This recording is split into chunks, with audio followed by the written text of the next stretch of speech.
This is Campus News, reporting the top stories from colleges and universities. Next on Campus News. More and more universities are facing budget concerns. See how one program at North Dakota State feels about potentially being cut from their university. Find out how an indigenous chef is creating new dishes from old ingredients. MSU Moorhead students are doing out-of-this-world research. See how smaller planets are emerging from the shadows. The Dragons of MSU Moorhead have won a prestigious award, but it didn't come from the field or court. How one superfan's legacy is living on. Good morning and welcome to Campus News. I'm Grace Makestead. And I'm Alex Sapp. Surprised and confused. That's how some students and professors say they felt after hearing about NDSU's recent budget cut proposal. Last time, Campus News told you how lower enrollment rates are affecting university budgets nationwide. Now, photographer Maddie Leingang and I found out how slashed budgets could affect one department at North Dakota State. Here at NDSU, researchers are using tiny, prehistoric fossils to solve massive modern issues. And here's another shark. These are 250 million years old. They will fit on the head of a pin.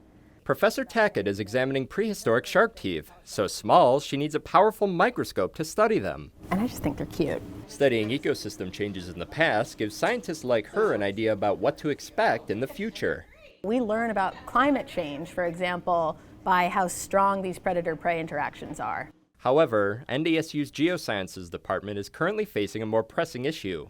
Citing declining enrollments, the university recently announced massive budget cuts. Geosciences is just one of the many programs that could potentially be eliminated. I was absolutely devastated. I love this department, and I've been working here my entire professional career. While the faculty did know about the budget issues, nobody imagined Geosciences would be affected. We're growing. We got a beautiful new building. We're recruiting new students. I thought that we would be a little safer, so it still surprised me. That beautiful new building is NDSU's Sugihara Hall, which opened just last year. A fact that makes it all the more puzzling for students like sophomore Ashley Mint. I was really confused because we didn't even get done setting up our rock cases yet. We have minerals still left to be put up, fossils. The proposal calls for a teach-out, meaning that students like Mint would be able to finish their degrees. However, she still wants the program to survive as is. It's a little sad, it's a little bleak, but I really like this building and I kind of hope that, it can still stay a Geosciences department. The hopes of Mint and her professors all depend on the budget proposal. The university says it'll be decided on at the end of the month. Other programs in the proposal include foreign languages and hospitality. They came from all over Minnesota with one goal in mind: more support for higher ed.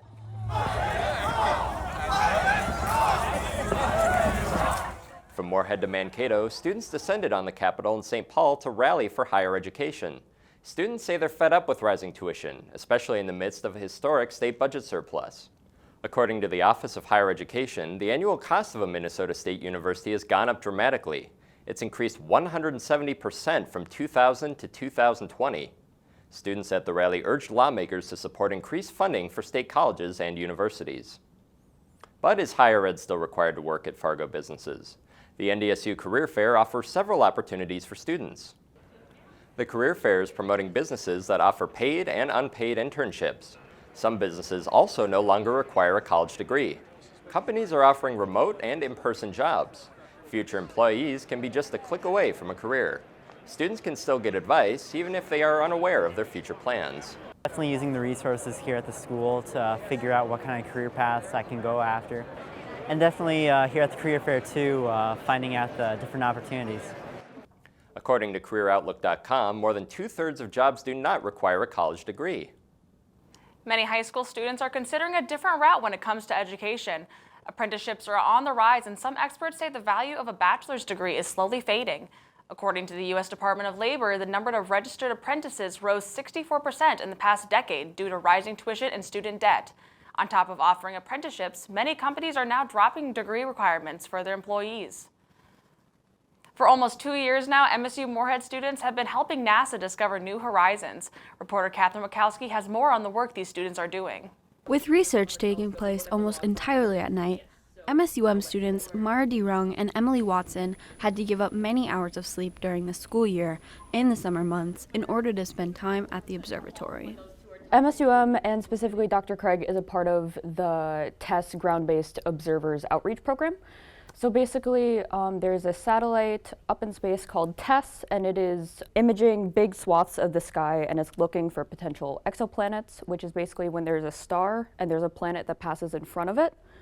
When the planet passes in front of it, the light level from the star dips. It makes kind of a well, and that's how we were able to see that there's an exoplanet. So TESS looks and is like, hey, there might be something there. Can someone on the ground confirm this? The Paul F. Feeder Observatory is located at the Buffalo River State Park, east of Glendon, Minnesota. It houses a 16-inch Cassegrain reflecting telescope and uses a system of sensitive electronic cameras to record images, which is shown on computer monitors in the auditorium. Now they can observe remotely from the comfort of campus. The more knowledge we have or information we have, the more we can maybe understand or be like, hey, there's 5,000 exoplanets. What is their solar system like? A project like this is mainly to show how spectacular our planet is. There are roughly 200 to 300 other groups observing exoplanets and trying to better understand our own solar system. Mara and Emily said they are looking forward to the upcoming exoplanet discoveries through the TESS program, as long as they're here at MSUM. With photographer Chris Hubden, Catherine Wilkowski, Campus News. There have been roughly 2,000 new planets discovered from the TESS mission thus far. And at the University of Arizona, astronomy and space science operations bring in the equivalent of a Super Bowl's worth of revenue. A new report shows just how much impact space research is having for the campus and the surrounding area. The total the university brings in is roughly $560.5 million per year off space research. The university gets a return on investment in the form of funding, grants, donations, and contracts. 900 people are directly employed through the university's space sciences operations, including many students. After the snowstorms this week, locals know how bad winters can get, but for some students it could be worse than they thought. Reporter Brenda Mendez found out how international students deal with Minnesota winters.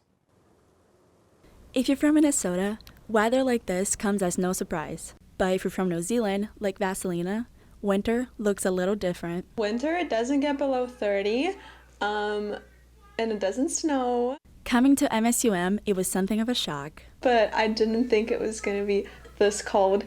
Even for students from cold countries, Moorhead winter defies expectations. I thought it's going to be the same as in my city, but it's colder and much more snow. For those not used to the region's weather, even finding the right clothes can be a challenge. I had nothing that would be suitable for this winter. I did buy gloves from back home, but it's not, like, it's so thin, like it's just not made for this kind of winter. And it's not only clothes that present a challenge.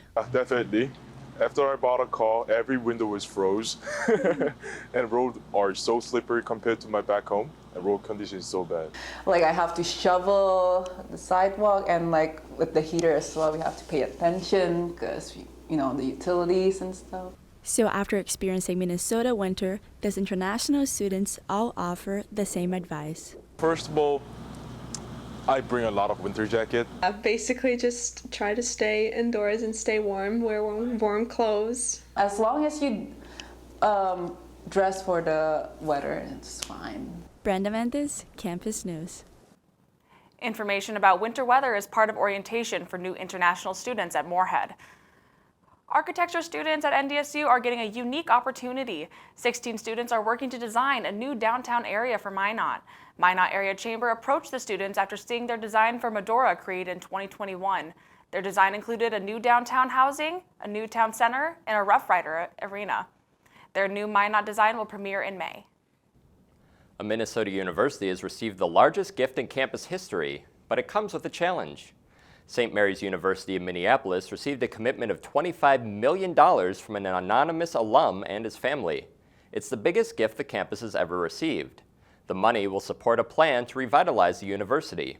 The donation came with two challenges: to raise an additional $100 million and to increase enrollment numbers. The donors want St. Mary's to complete these challenges by May 31st, 2024.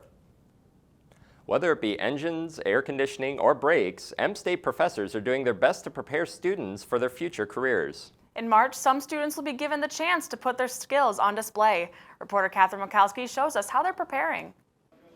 Skills USA is an organization that both high school and college students take part in to show off specific trade skills. Watch out for the pulleys. They compete on the state level and then on the national level. So, and then if the national winners get to go on to the international level. For M-State, they send students to compete in the automotive section of the competition. There are 8 stations to complete and be tested on. Engine measurements, suspension alignment, brake systems, engine performance, electronic systems, different stations are set up, air conditioning systems. To be sent to Skills USA, students enrolled in the Automotive Tech program at N-State take a test on their knowledge. The top scoring 2 students will then be selected to start prepping for the state competition in late March. This year, they're sending 3 students, Alex Biffer, Blake Carson, and Austin Braun. I guess I just kind of wanted to test my knowledge, see how far I could actually go, and I ended up making it, and then I guess we'll see how far I can make it then. I'm the only PSEO student for this year, so I was the only one offered it, so I just took that opportunity and went with it. Alongside Skills USA, the M-State Automotive Tech program also hosts their very own skills competition. They invite local high schools to send their 2 best students to the college to compete for prizes and prepare for the actual Skills USA competition. We believe this is a big reflection of our program as a whole because they are doing what we are teaching them. M-State's Automotive Tech program is continually preparing every day for their Skills USA state competition and their high school competition this spring. With photographer Chris Hovden, Catherine Wolkowski, Campus News. M-State's Auto Tech program has won 8 of the last 11 state competitions at Skills USA. Balancing work, school, and a personal life can be tough for any college student, but especially one gearing up to perform in a play. Concordia College's most recent onstage performance, Love, Loss, and What I Wore, required many long hours of preparations and rehearsals. This play, based on best-selling book by Eileen Beckerman, involves clothing, memory, and lots of monologues. Finding time to remember all those lines in the midst of a busy spring semester didn't seem to faze Megan Gunnarsson. It's a little bit hard, but I've found a balance to make sure that everything gets done in the day and that I have enough energy to go into rehearsal at night. This play was especially unique because both professors and students performed. An art professor at MSU Moorhead is changing how we look at art, and he's also challenging his students to do the same with sculpture. Reporter Katie Bartnick takes us inside the classroom of Professor Chris Walla. Inside the sculpture classroom in the School of Arts building at MSUM, you will always find students working on their latest assignments given to them by their professor, Chris Walla. I teach primarily sculpture, but I also teach a foundation design class this semester, and then a larger lecture class that's art appreciation. Their most recent assignment was an installment piece made to be hung up in the center of the arts building on campus. So then maybe come over to this side? And through closed doors in the sculpture classroom, you might find Walla working on his latest pieces, as it houses his very own studio. His most recent sculptures are made out of ball chains and display just one word that could mean so much. My work is based around language and text and the meanings of things and the poetry of language. Walla describes his work as a way for him to process what America is as a country and makes him think more on a personal level. It allows me to kind of like contemplate what's happening in the world politically, because it feels very accelerated and almost too much. Wallace says he wants his art to spark conversation among those looking at it, and he has plans to develop even more sculptures like these in the future. With photographer Gracie Jackson, Katie Bartnick, Campus News. You can see more of Professor Walla's work on his social media accounts. A Concordia graduate is taking an exciting step in her book writing career. 1997 graduate Stacy Potter is releasing her second romance novel titled Relatively Complicated. The Devil's Lake native found inspiration for her new book after observing a football player being flirty with a student athletic trainer at her son's football game. Potter's first book, The Project, was an award-winning and reflected her life while she was a cheerleader at Concordia. Relatively Complicated can be found in bookstores and online. MSU Moorhead is bringing the 90s back through music, fashion, and dance with the help of a local DJ. Students gathered in the CMU ballroom to celebrate Black History Month and 90s hip-hop with a special guest. The Office of Diversity and Inclusion partnered up with DJ One Pretty Ricky to celebrate blackness and his music. DJ One Pretty Ricky brought hip-hop tunes to the MSU Moorhead campus and told us about the importance of celebrating Black culture and giving back through music. Play a little bit of everything. I touch a little bit of genres because I just want to touch somebody, touch their soul some way through a song that they're going to be like, oh my God, I love this song. Like, I do too, but here's another one. One Pretty Ricky is very active on the MSU Moorhead campus and plans to keep bringing music to students. The MSUM choirs are presenting one of the largest pieces composer Gabriel Faure wrote in his entire career. Next month, nearly 100 students will join together to present this 35-minute masterwork at First Lutheran Church in Fargo. Under the direction of Dr. Michael Johnson, MSUM's concert choir and university choir have been working on the Requiem since the beginning of the semester. The concert will take place on March 9th at 7:30 p.m. While students at MSUM's Kesey Commons normally survive off pizza and cereal, a visiting chef offered diners something completely different. Photographer Maddie Langang and I went to find out how he's brought his own culture to the culinary world. You need another to-go one? Yes, please, one more. Chef Sean Sherman has a mission. Setting things up for the next generations is really the point for a lot of this. Chef Sean is an Oglala Lakota from Pine Ridge, South Dakota. After years of cooking dishes from other cultures, he started to wonder about the foods of his own. So I just really wanted to try and figure out what were my Lakota ancestors really eating, and I know they weren't eating cream of Campbell's soup or whatever it is, Sherman's food is only made of indigenous ingredients. If you wouldn't have found it in the region hundreds of years ago, you won't find it in his dishes. So I took away things like wheat flour, cane sugar, dairy products, beef, pork, chicken. Sherman's company, the Sioux Chef, includes catering, a food truck, and Owamni, a Minneapolis restaurant that's seen great success. People are always asking, how do I get a reservation? And I just have to say, I don't know, I was just born on one. As part of his work, Chef Sean also travels around the country to lecture on indigenous history and the importance of these ancient ingredients in a modern world. Every fad diet's trying to get to what we already are here in North America if we just ate an indigenous diet. After his recent lecture at MSUM, Kesey Commons held a tasting featuring a dish made with local greens, wild rice, and duck. Students there were excited to find something other than the usual pizza and French fries. And I think it's a unique thing to have in Kesey. I was not expecting it to be so good. I'm not really a huge meat eater by any means, but I thought it was absolutely fabulous. And while these students enjoyed their meals, Chef Sean says it's also a way to get people back in touch with a historically suppressed culture. We've been so invisible as indigenous communities for so long, so this is an opportunity to use food as a language to talk about all those pieces. So while the dishes may be new to Moorhead, the ingredients are anything but. Chef Sean has received several awards for his work, including multiple from the prestigious James Beard Foundation. And now we turn it over to Josh Boyko for a look at this week's sports. I hear MSUM's taking home a meaningful trophy this year. That's right, guys. MSUM has won many awards in the past, but a recent one has a different feeling to it. Reporter Nick Tabbitt talked with people involved in Dragon Athletics about how one event didn't just earn them another trophy, but honored a special fan. From becoming national wrestling champions in 1964 to reaching the top at the National Conference Basketball Tournament in 2022, the MSUM Dragons have achieved great things. However, there's one they'll always cherish in their hearts. We didn't even know there was such an award. The NCAA has just awarded MSU Moorhead the 2023 Division II Award of Excellence. It's the highest non-athletic award given to schools engaging with their communities.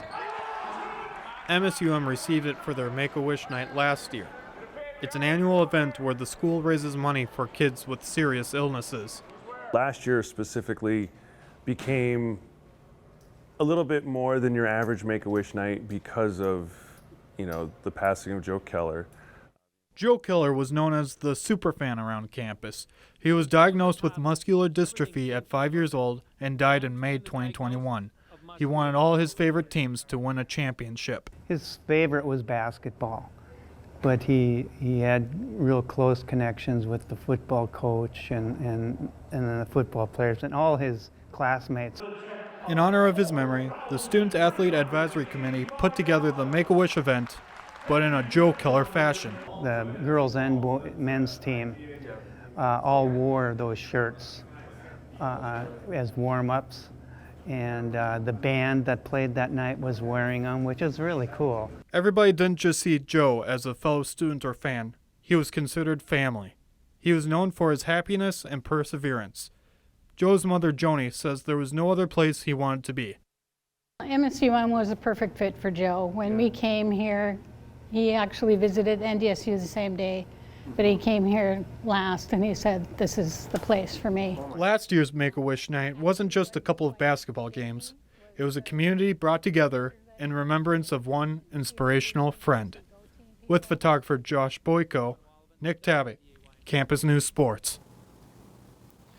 Besides being a sports superfan, Joe was also studying to be a sports reporter. He was part of our campus news program and had a passion for sports that was unrivaled. He is greatly missed. The MSU Moorhead men's basketball team is gearing up for the playoffs. The Dragons clinched the second seed in the NSIC tournament after a win this past weekend, giving them a first-round bye. Northern State got the #1 seed in the tournament. MSUM has won 22 games this season, including 17 against NSIC opponents. They will play in the second round tomorrow at the Sanford Pentagon in Sioux Falls. The tournament goes through February 28th. Right down the road from MSU Moorhead, Concordia's women's basketball team has finished the season with an accomplishment of their own. For players like senior Emily Biesman, personal accomplishments come with help from a great team. She became the 29th player in Concordia history to score 1,000 points. In February, Biesman led the conference with a free throw percentage above 89%. She says even though they improved from last season, there's still more to what makes a team successful. We're all having so much more fun. I mean, winning is obviously more fun, but like even in practice, we're able to find joy in practice, just being with each other no matter what it is. The Cobbers finished the regular season with a record of 21 wins and 4 losses. NDSU is bringing in a familiar foe to take over as their wide receivers coach. Former UND running backs coach Steve Crutchley replaces Noah Pauley. Crutchley only coached at UND for 1 season, having previous coaching jobs at St. Cloud State, Temple, and several Illinois schools. He also played wide receiver at Wisconsin-Eau Claire from 1996 to 1999. NDSU head coach Matt Entz says Crutchley is an excellent leader, mentor, and will be a great addition to NDSU's football staff. Setting 3 new school records in just as many meets, one Dragon sprinter is often running faster than most, but reporter Thomas DeSeth was able to catch up with her. For most athletes, running sprints is a drill performed during practice that walks the line of being a punishment. For Robin Roll Curry, running sprints is far from a punishment. It is a sport she loves competing in. Even running laps in practice is a bit much for me, but I've always been drawn to sprinting. Robin's track season started off pretty normal. In her first meets off the bench, she managed to break not 1, not 2, but 3 MSUM school records consecutively for her 400-meter and 200-meter times. I think Robin is starting to step into her own, kind of believe in what she started out to do, accomplish, but it's definitely a first. Robin's performance has given inspiration to her teammates. They're just so supportive though, and I can tell that it affects them because they practice hard. Robin has not let the success slow her down. In fact, it has been quite the opposite. It is all inspiring. It's contagious. You could see them in the moment when she does it. Everybody is energetic and happy for her and her success. It's becoming a habit for me now, but it hasn't really hit me yet because I know I can go much faster. Robin's trifecta of record-breaking performances shows that her dedication to the sport and the work put into it is paying off. With photographer Tiffany Ackerman, Thomas DeSeth, Campus News Sports. Robin's 3rd record-setting performance at the University of North Dakota also qualifies her for the NCAA Indoor Championship this spring. And you know what they say, records were meant to be broken. It sounds like Robin is becoming a pro at that. Thanks, Josh. Every year at MSU Moorhead, students look forward to the annual Battle of the Bands. But for one musical act, the guitars and drums led to an unforgettable night. Reporter Reagan Spears went to take a listen. Some beat on their drums. or played a guitar riff. Others sang. And still, the crowd took to the dance floor at MSU Moorhead's CMU Ballroom. It's really important for groups to just get out and get experience performing in front of people. Haven and her bandmates from 147 came out to compete in the annual Battle of the Bands for a cash prize and bragging rights. I actually really enjoyed seeing everybody else and hearing what everybody else had to play. There was a wide variety of music, but also anticipation over who would be crowned winner of the Battle of the Bands.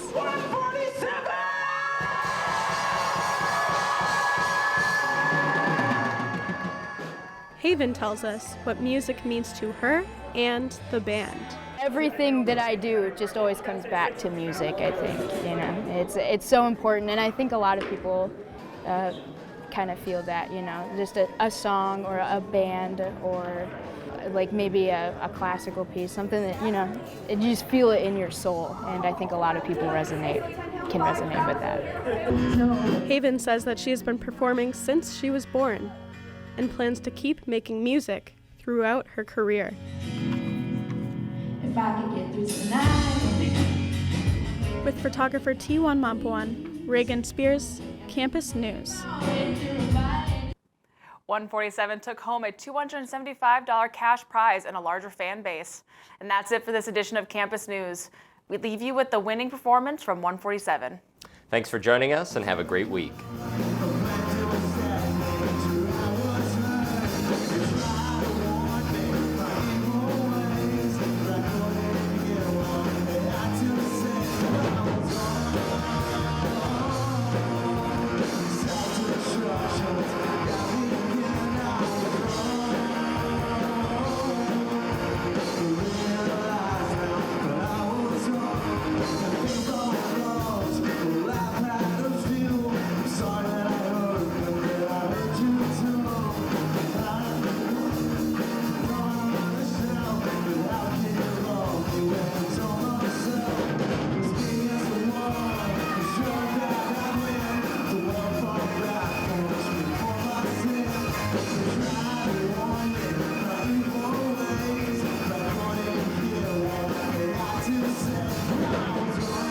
Campus News is produced by the Television News Workshop in the School of Communication and Journalism at Minnesota State University Moorhead, in cooperation with Prairie Public Television.